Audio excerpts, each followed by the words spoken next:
সুপ্রিয় দর্শক, আসসালামু আলাইকুম। আপনাদের সবাইকে স্বাগত জানাচ্ছি এখনকার আলোচনায়। আপনাদের সঙ্গে আছি আমি সিরাজুল ইসলাম। দর্শক, ইরানের হামলায় মার্কিন ড্রোন বহর একেবারে নাস্তানাবুদ অবস্থায় পৌঁছেছে। মার্কিন গণমাধ্যমের খবরে বলা হয়েছে, ইরানের হামলায় এ পর্যন্ত মার্কিন রিপার ড্রোন বহরের 1/5 অর্থাৎ 5 ভাগের 1 ভাগ ধ্বংস হয়ে গেছে, নেই। অনেক গভীর সংকটে পড়েছে আমেরিকা। প্রশ্ন হচ্ছে, কিভাবে ইরান মার্কিন এই ড্রোন বহরকে এতটা নাস্তানাবুদ করে দিল? অথচ এই MQ-9 রিপার ড্রোন, এই ড্রোন একসময় পাকিস্তানের ওয়াজিরিস্তানে, আফগানিস্তানে, সিরিয়ায়, ইরাকে এবং ইয়েমেনে ব্যবহার করা হয়েছে। এই ড্রোনের শব্দ শুনলে পাকিস্তান এবং আফগানিস্তানের উপজাতি জনগোষ্ঠীর ভেতরে ভূমিকম্প বয়ে যেত। সেই ড্রোনের বহর এখন একেবারে কাহিল অবস্থায়। কিভাবে এটা হলো, এই সম্পর্কে আজকের ভিডিওতে বিস্তারিত আলোচনা করব। আশা করি আপনারা সঙ্গেই থাকবেন। আর ভিডিও ভালো লাগলে লাইক, কমেন্ট, শেয়ার করবেন এবং চ্যানেলটি সাবস্ক্রাইব করে সাথেই থাকবেন। আমি ছোট্ট একটা কথা এখানে একটু বলে রাখি। আমাদের চ্যানেলের যে সমস্ত ভিউয়ার্স আসেন আপনারা, তাদের বেশিরভাগ দেখা যায় এটা বিরাট বড় একটা অংশ, 50%-এর বেশি নন সাবস্ক্রাইবার। তার মানে আপনারা সাবস্ক্রাইব করেননি, এমন মানুষ অনেকে দেখছেন। তাদের কাছে আমার একান্ত অনুরোধ, আপনারা সাবস্ক্রাইব করে ফেলুন, তাতে চ্যানেলটি দ্রুত আরও বহু মানুষের কাছে ছড়িয়ে পড়বে। আপনাদের সবাইকে ধন্যবাদ জানিয়ে মূল আলোচনায় চলে যাচ্ছি। চলুন আলোচনা করি। দর্শক, মার্কিন ব্লুমবার্গ পত্রিকার খবরে এই তথ্য দেওয়া হয়েছে যে ইরানের হামলায় মার্কিন ড্রোন বহর একেবারে কাহিল দশায় পড়েছে, খুব খারাপ অবস্থা, অনেক বেশি ক্ষয়ক্ষতি হয়েছে। আপনারা এরই মধ্যে শুনেছেন, গত কয়েকদিন আগে মার্কিন কংগ্রেসে একটা রিপোর্ট প্রকাশ করা হয়েছে।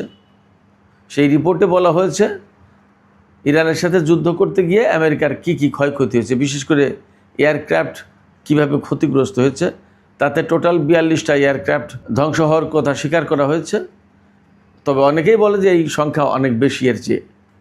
তো এই 42টা এয়ারক্রাফটের ভিতরে 25টা ড্রোনের কথা বলা হয়েছে, 7টা KC-135 রিফুয়েলিং ট্যাঙ্কার, তারপরে 4টা F-15E স্ট্রাইক ইগল, একটা F-35 যুদ্ধবিমান, তারপরে একটা হেলিকপ্টার, একটা অ্যাওয়াক্স বিমান, তারপরে একটা A-10C থান্ডারবোল্ট 2 এই বিমান, এইভাবে। তো ব্লুমবার্গের যে রিপোর্ট, সেই রিপোর্টে বলা হচ্ছে যে ড্রোন ধ্বংসের সংখ্যা প্রকৃতপক্ষে আরও বেশি। সেটা বলা হচ্ছে অন্তত 30টি। তো এই অন্তত 30টি মানে মার্কিন ড্রোন বহরে টোটাল ড্রোনের প্রয়োজনীয় সংখ্যা হচ্ছে 189টি। সেই জায়গায় ইরানের সাথে যুদ্ধ করতে গিয়েই ধ্বংস হয়েছে আপনার 30টি ড্রোন, MQ-9 রিপার ড্রোন। এই MQ-9 রিপার ড্রোন 30টি ধ্বংস হয়েছে। এর বাইরে আরও অন্তত একটি ড্রোন ধ্বংস হয়েছে, যেটা MQ-4C এই মডেলের একটা ড্রোন। এই ড্রোনটাকে বলা হচ্ছে একেবারে সর্বাধুনিক, এর চেয়ে আধুনিক ড্রোন আর আমেরিকার হাতে নেই। এবং এই ড্রোনটার মজার ব্যাপার হচ্ছে এটা হারিয়ে গেছে। পারস্য উপসাগরের আকাশ থেকে এই ড্রোনটা হারিয়ে গেছে, তার আর খোঁজ পাওয়া যায়নি। ড্রোনটা যে কোথায় গেছে তার আর খবর পাওয়া যায়নি। তার মানে হচ্ছে, আমার ধারণা বারাক ওবামার আমলে, উনি যখন প্রেসিডেন্ট 2011-12 সালের দিকে, ইরান সর্বপ্রথম যে MQ-170 সেন্টিনেন্টাল যে ড্রোনটা, এই মডেলের ড্রোন, সেটা ছিল ওই সময়কার সর্বাধুনিক ড্রোন। আফগানিস্তানের বাগরাম ঘাঁটি থেকে উড়ানোর পরে এই ড্রোনটা ইরানের আকাশসীমার কাছাকাছি গেলেই সাথে সাথে ইরানের সামরিক বাহিনীর ইঞ্জিনিয়াররা তারা এই ড্রোনটাকে হ্যাক করে এবং পাসওয়ার্ড চেঞ্জ করে একেবারে অক্ষত অবস্থায় নামিয়ে আনে। এটা সারা বিশ্বে সেই সময় আলোড়ন সৃষ্টি করেছিল। আমার মনে হয় যে পারস্য উপসাগরের আকাশ থেকে এই যে MQ-4C, এই যে সর্বাধুনিক মডেলের যে ড্রোনটা, এই ড্রোনটা আমার মনে হয় যে ইরান ওইভাবে কোনো না কোনো কায়দায় নামিয়ে নিয়েছে এবং সম্ভবত সেটা এখন ইরানের হাতে। যদি ইরান নামিয়ে থাকে তাহলে এটা অবশ্যই রিভার্স ইঞ্জিনিয়ারিং করবে এবং আমেরিকা যে মডেলের ড্রোন বানিয়েছে তার চেয়ে অনেক বেশি শক্তিশালী এবং কার্যকর ড্রোন বানাবে। যা হোক, তো এই যে আমেরিকার ড্রোনগুলো, এই ড্রোনগুলো ইরানের হাতে কিভাবে ধ্বংস হয়েছে? এই ড্রোনগুলো ইরানের হাতে ধ্বংস হয়েছে তিনভাবে। প্রথমত যেভাবে এই ড্রোন ইরানের হাতে ধ্বংস হয়েছে সেটা হচ্ছে যে এই ড্রোন দিয়ে ইরানের আকাশে নজরদারি কিংবা হামলা চালানোর চেষ্টা করা হয়েছে। যখন ইরানের আকাশে ঢুকেছে এই MQ-9 রিপার যে ড্রোনটা, এই ড্রোনটা নজরদারিও করতে পারে, অর্থাৎ গোয়েন্দা বৃত্তি করতে পারে এবং হামলা চালাতে পারে এবং ভয়াবহ রকমের হামলা চালাতে পারে। তো এই ড্রোন যখন ইরানের আকাশে ঢুকেছে তখন ইরানের সামরিক বাহিনী ক্ষেপণাস্ত্র দিয়ে এই ড্রোন ধ্বংস করেছে। এরপরে আর কিছু ড্রোন ধ্বংস হয়েছে ইরান ধরুন বিভিন্ন ঘাঁটিতে, আমেরিকার বিভিন্ন ঘাঁটিতে যে হামলা চালিয়েছে, রকেট হামলা বা বিমান হামলা বা ক্ষেপণাস্ত্র হামলা, এই সমস্ত হামলাই ধ্বংস হয়েছে। অর্থাৎ ঘাঁটিতে থাকা অবস্থায় কিছু ড্রোন ধ্বংস হয়েছে। আর কিছু ড্রোন একেবারে হারিয়ে গেছে, তার খোঁজ হদিস আর পাওয়া যায়নি। সেটা যে ভূপাতিত হয়েছে নাকি হাওয়ায় মিশে গেছে না কি হয়েছে এটা কেউ আর জানে না। এরকম তিনভাবে মার্কিন ড্রোন ক্ষতিগ্রস্ত হয়েছে।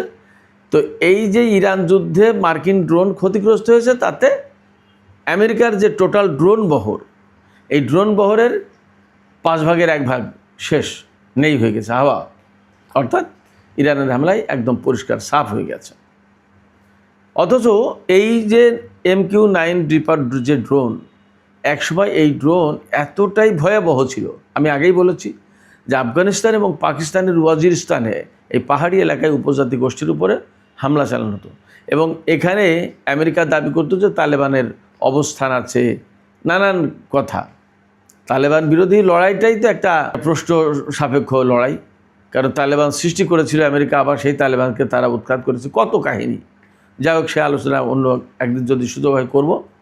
তো এই পাকিস্তান এবং আফগানিস্তানের পাহাড়ি এলাকায় প্রচুর পরিমাণে এই ড্রোন দিয়ে হামলা চালিয়েছে এবং এই ড্রোনের সবচেয়ে বড় বৈশিষ্ট্য হচ্ছে ঘন্টার পর ঘন্টা এই ড্রোন আকাশে থাকতে পারে এবং ভয়ঙ্কর হেলফায়ার মিসাইল ব্যবহার করে। এবং মোটামুটি CIA এই ড্রোন দিয়ে প্রচুর পরিমাণে টার্গেট কিলিং করেছে। এই টার্গেট কিলিংটা হয়েছে মূলত আপনার পাকিস্তান, আফগানিস্তান, ইরাক, সিরিয়া, সম্ভবত লিবিয়াতেও টুকটাক, ইয়েমেনে, এইসব দেশে। এই ড্রোনের তো একটা বিকট শব্দ আছেই। এই ড্রোন যখন আফগানিস্তান এবং পাকিস্তানের পাহাড়ি এলাকায় আসতো এবং শব্দ হতো, তখন মানুষের ভিতরে আতঙ্ক ছড়িয়ে পড়তো, আতঙ্কগ্রস্ত হয়ে পড়তো এবং এক একটা হামলায় 2, 5, 10 জন, 20 জন, 25 জন এইভাবে মারা যেত মানুষ। মানে অসম্ভব রকমের কার্যকর ছিল ওই যে হেলফায়ার মিসাইল ব্যবহার করতে এবং একদম নিখুঁত হামলা, ভয়ঙ্কর ব্যাপার। এই সমস্ত ড্রোন ব্যবহার করে পাকিস্তান, আফগানিস্তানে, ইরাকে, সিরিয়ায়, ইয়েমেনে হাজার হাজার মানুষ হত্যা করা হয়েছে। একেবারে মানে মুড়ি মুড়কির মতো ব্যবহার করেছে আমেরিকার বাহিনী এবং তারা এই ড্রোন ব্যবহার করে এই যে মুসলিম দেশগুলোর কথা বললাম, আর প্রত্যেকটা মুসলিম দেশ, প্রত্যেকটা দেশে একেবারে আতঙ্ক ছড়িয়ে দিয়েছিল, অসংখ্য মানুষকে হত্যা করেছে। সেই ড্রোন ইরানের আকাশে গিয়ে নিস্তার পায়নি, রক্ষা পায়নি। তাহলে বোঝা যায় যে ইরানের সামরিক বাহিনীর দক্ষতা, সক্ষমতা এবং যোগ্যতা কতটা উচ্চ। মানে ইরানের আকাশে পাঠানোর সাথে সাথেই ড্রোন শেষ, ইরানের আকাশে পাঠানোর সাথে সাথেই ড্রোন শেষ। আর ইসরায়েলের তো বহু সংখ্যক ড্রোন ধ্বংস করেছে। তাতে ইরান টোটাল বলেছে প্রায় 150 মতো ড্রোন ধ্বংস হয়েছে গত 40 দিনের যুদ্ধে। ইরান ধ্বংস করেছে 150-র বেশি বা 150-র কাছাকাছি ড্রোন। এটা বিরাট ব্যাপার। তো এই ড্রোনগুলোর দাম কেমন? আমেরিকার জেনারেল অ্যাটমিক্স এই কোম্পানি এই MQ-9 রিপার ড্রোন উৎপাদন করে, তৈরি করে। এক একটা ড্রোনের দাম প্রায় $3 কোটি। সেক্ষেত্রে 30টা ড্রোন যদি ধ্বংস হয়ে থাকে তাহলে 3-30-90, অন্তত $90 কোটি। তার মানে $1 বিলিয়নের কাছাকাছি দাম। আমেরিকা শুধু ড্রোনেই $1 বিলিয়ন অর্থাৎ $100 কোটি ক্ষতি হয়েছে। এরপরে যে সর্বাধুনিক যে ড্রোনের কথা বললাম MQ-4C, এই মডেলের ড্রোনের দাম আরও অনেক বেশি, অনেক বেশি।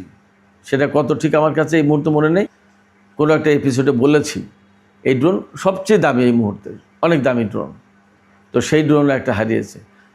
এখানে ড্রোন হারিয়েছে এবং কত ড্রোন হারিয়েছে আর তার দাম কত সেটা যেমন একটা ব্যাপার, তার চেয়ে গুরুত্বপূর্ণ একটা ব্যাপার হচ্ছে যে আমেরিকার প্রযুক্তি মার খেয়ে গেছে ইরানের হাতে পড়ে। এটা হলো প্রথম কথা। দ্বিতীয় কথা, আমেরিকার সর্বাধুনিক প্রযুক্তি ইরানের হাতে চলে গেল।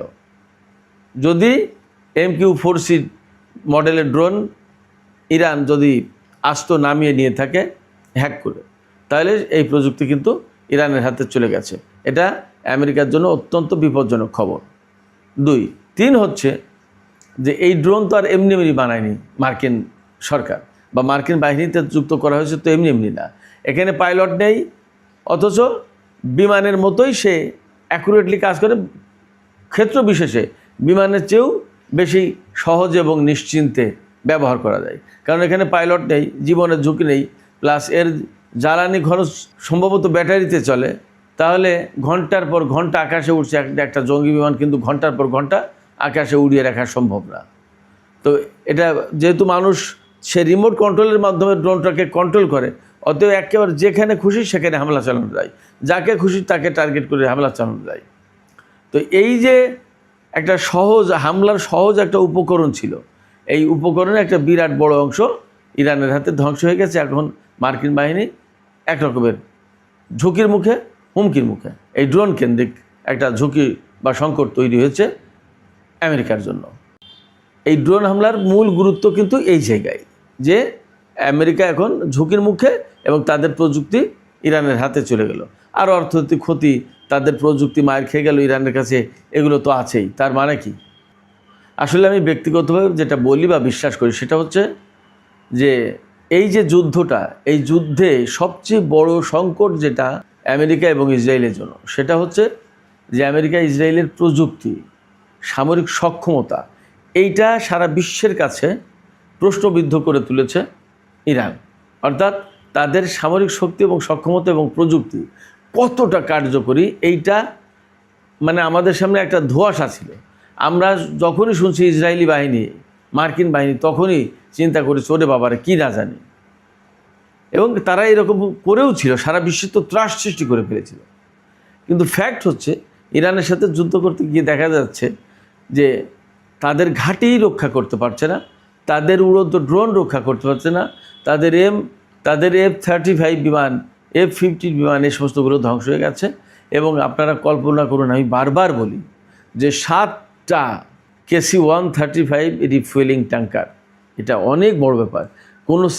কোনো যুদ্ধে আমেরিকার ইতিহাসে বা পৃথিবীর ইতিহাসে সম্ভবত এত বড় ঘটনা ঘটেনি, সিঙ্গেল একটা যুদ্ধে। এটা অনেক বড় ব্যাপার। তো সেই জায়গায় আমেরিকা ইসরায়েল ভীষণভাবে মার খেয়ে গেছে। দেখুন, আমি বলি যেটা, সেটা হচ্ছে যে এই যে F-35 বিমানটা কি দিয়ে ধ্বংস করেছে ইরান, কি দিয়ে আঘাত করলো? এটা যেহেতু স্টেলথ বিমান, সে কারণে র্যাডারে ধরা পড়বে না, কিন্তু ইরানের র্যাডারে ধরা পড়ার পরেই তো সেটা শনাক্ত করা গেছে যে এইটা হলো সেই বিমান, তাই না?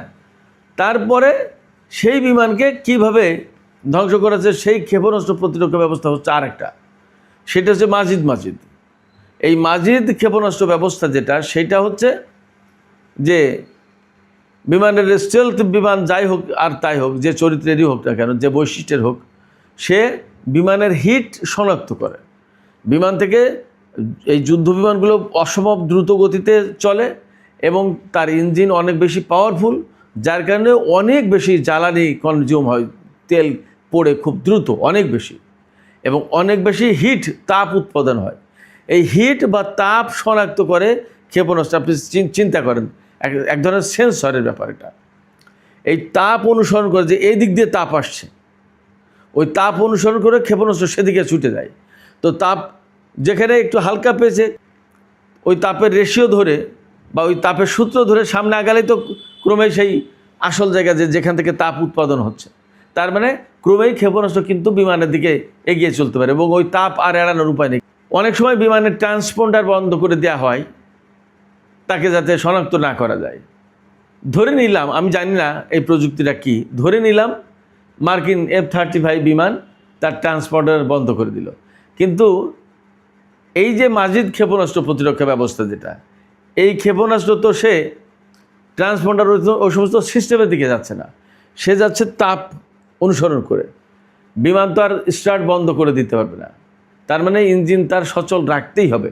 ইঞ্জিন যখনই সচল রাখবে তখনই তার তাপ উৎপাদন হবে, আর তাপ উৎপাদন হলে সেই দিকে সেই পথ অনুসরণ করে যে দিক দিয়ে তাপ আসছে, অর্থাৎ ধোঁয়া বা জ্বালানির যে তাপ আসছে যেটা, সেই দিক দিয়ে অনুসরণ করে হিট করবেই, ক্ষেপণাস্ত্র বিমানে হিট করবে। ফলে আমেরিকা একেবারে মানে পুরান ঢাকার ভাষায় বলে টাস্কি খেয়ে যাওয়া, একেবারে টাস্কি খেয়ে গেছে। আমেরিকা একেবারে অবাক হয়ে গেছে যে কী কথা, যে বিমান পৃথিবীর কেউ শনাক্ত করতে পারবে না সেই বিমান ইরান হিট করলো। এর আগে 2019 সালে গ্লোবাল হক ড্রোন ভূপাতিত করেছিল। গ্লোবাল হক ড্রোন বানানোর পরে আমেরিকার সমর বিশেষজ্ঞরা বা পাশ্চাত্যের পশ্চিমা জগতের সমর বিশেষজ্ঞরা বলেছিল যে এই ড্রোন কেউ কোনোদিন শনাক্ত করতে পারবে না, শুট ডাউন করতে পারবে না। কিন্তু ইরানের আকাশে যেদিনই পাঠিয়েছে সেই দিনই জাস্ট সিঙ্গেল শটে সেই ড্রোন ভূপাতিত করেছিল, এবং সেই ড্রোন ভূপাতিত করার ক্ষেত্রে ইরান খোরদাদ 3 ক্ষেপণাস্ত্র ব্যবস্থা ব্যবহার করেছিল। এটা ইরানের নিজস্ব প্রযুক্তিতে তৈরি।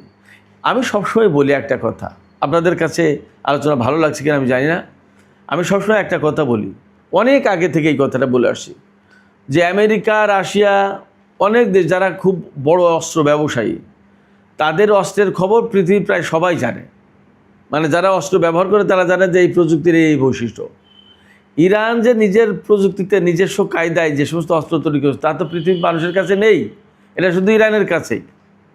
তাহলে এইটার বৈশিষ্ট্য কী, কী গুণ এবং এর ক্ষমতা কী, এই সম্পর্কে আমেরিকা, ইসরায়েল কিন্তু অজ্ঞ, জানে না। আমেরিকা, ইসরায়েল ইরানের অস্ত্র সম্পর্কে ধারণা না রাখার কারণে, অর্থাৎ ইরানি ক্ষেপণাস্ত্রের সক্ষমতা কেমন, ইরানের র্যাডার সিস্টেমের সক্ষমতা কেমন, ইরানের আর্লি ওয়ার্নিং সিস্টেমের সক্ষমতা কেমন, ইরানের জ্যামিং সিস্টেমের সক্ষমতা কেমন, ইরানের ইলেকট্রনিক ওয়ারফেয়ার সিস্টেমের সক্ষমতা কেমন, এইগুলো তো ভালো জানে না, জানার কথা না। কারণ আমেরিকা, ইসরায়েল তো ফেস করেনি কখনো, এবং এগুলো দেখেনি, কারো কাছে নেই এই প্রযুক্তি। ফলে ইরান অনেক ফাঁকা মাঠে গোল দেওয়ার মতো ব্যবস্থা করতে পেরেছে বলা যায়। অর্থাৎ ইরান তার নিজের প্রযুক্তি নিজের মতো করেই ব্যবহার করতে পেরেছে, এবং এতে টপাটপ মার্কিন ড্রোন কাত হয়েছে, ভূপাতিত হয়েছে, ধ্বংস হয়েছে। এই যে ধ্বংস করার যে ক্ষমতা বা যে অবস্থা, যে কৌশল, এই কৌশল, এই ক্ষমতায় ইরানি জনগণ অনেক বেশি উজ্জীবিত হয়েছে, উৎসাহিত হয়েছে, এবং তারা যুদ্ধকে তখন পরোয়া করে না, এইরকম একটা মনোভাব দেখে রাস্তায় নেমে এসেছে। আমি আজকে মনে হয় পত্রিকায় খবর পড়লাম যে ইরানের জনগণ সম্ভবত 88তম রাতের মতো ধারাবাহিকভাবে প্রতি রাতে ইরানের রাজধানী সহ বিভিন্ন শহরের রাস্তায় রাস্তায় রাতে জেগে ইরানের সরকারের প্রতি সমর্থন দিচ্ছে, ইরানের সামরিক বাহিনীর প্রতি সমর্থন দিচ্ছে, এবং আমেরিকা ও ইসরায়েলের ধ্বংস কামনা করে স্লোগান দিচ্ছে। ইরানের সরকারের প্রতি তাদের ভালোবাসা জানিয়ে, ইরানি মাটির প্রতি, ইরানের স্বাধীনতার সার্বভৌমত্বর প্রতি, ইরানের ইতিহাস ঐতিহ্যের প্রতি সমর্থন দিয়ে তারা ময়দানে অবস্থান করছে, ঘরে ফিরে যায়নি। এটা অনেক বড় ব্যাপার।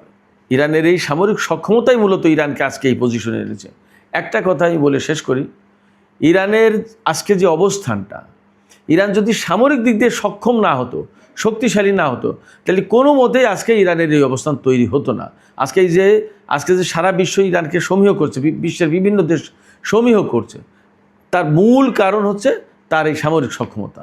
অতএব আপনারা অনেক সময় বলেন যে ইরানের পরমাণু বোমা বানানো উচিত, ইরানের এই করা উচিত, ইরানের সেই করা উচিত। আপনারা নিশ্চিন্ত থাকুন, ইরানের প্রত্যেকটা বিষয় খেয়াল রাখে, এবং যা করা প্রয়োজন সে সময়ের ব্যবধানে, সময়ের প্রয়োজনে তাই করবে। কারণ ইরান জানে তার টিকে থাকতে হলে কি প্রয়োজন, ইরান জানে পরাশক্তিগুলোর মোকাবেলায় টিকে থাকতে হলে তার কি করতে হবে, ইরান জানে যে তার যারা শত্রু তাদের এগেনস্টে যদি তাকে টিকে থাকতে হয় তাহলে কি করতে হবে, এটা মোটামুটি তারা জানে, বোঝে। আমি অন্তত তাই মনে করি। কারণ তারা তো সময়ের ব্যবধানে এত এত এত তো প্রযুক্তি তৈরি করেছে এবং ব্যবহার করলো, কেন করেছে, এবং তারা বলছে যে তাদের হাতে আরও এমন কিছু কিছু প্রযুক্তি আছে যা ব্যবহার করলে সারা বিশ্ব অবাক হয়ে যাবে। এবং তারা দাবি করছে, ইরানিরা দাবি করছে এটা পরমাণু প্রযুক্তির চেয়েও বড় কিছু। তাহলে সেই প্রযুক্তি কি, এটা আসলেই বিস্ময়। সেক্ষেত্রে তারা বুঝেছে যে আমাদের কী প্রয়োজন, সেই প্রয়োজন অনুযায়ী সামনে এগিয়েছে। ফলে আমার মনে হয় যারা আপনারা প্রত্যাশা করেন ইরানের বিজয়, তারা একটু অপেক্ষাই করতে পারেন, দেখেন ইরান শেষ পর্যন্ত কোথায় যায়। আর আমি অন্যদের জন্য বলবো, আমেরিকা বা ইসরায়েল বা অন্যদের জন্য বলবো যে আসলে সামরিক শক্তি দিয়ে এখন মধ্যপ্রাচ্যে আধিপত্য ধরে রাখার দিন সম্ভবত শেষ। সেক্ষেত্রে ইরানের সাথে আপনারা মীমাংসায় বসুন, আপোষ করুন এবং সত্যিকার অর্থে দুনিয়ায় শান্তি প্রতিষ্ঠার জন্য ন্যায্যতাকে মেনে নিন। সুপ্রিয় দর্শক, আজকের আলোচনা এখানেই শেষ করতে চাই। আলোচনা যদি ভালো লাগে তাহলে লাইক কমেন্ট শেয়ার করবেন। আর সবশেষ আপনাদের কাছে মতামত জানতে চাই, আপনারা কি মনে করেন যে আসলে ইরান যে সামরিক সক্ষমতা দেখালো, এটা কি প্রকৃতপক্ষে তাদের সক্ষমতা নাকি খানিকটা ঝড়ে বক পড়ার মতো অবস্থা?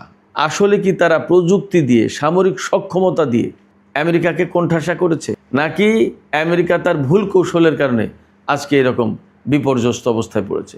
আপনাদের মতামত জানিয়ে কমেন্টে লিখুন। আর ভিডিও ভালো লাগলে আবারও বলি, লাইক কমেন্ট শেয়ার করবেন এবং চ্যানেলটি সাবস্ক্রাইব করে সাথেই থাকুন।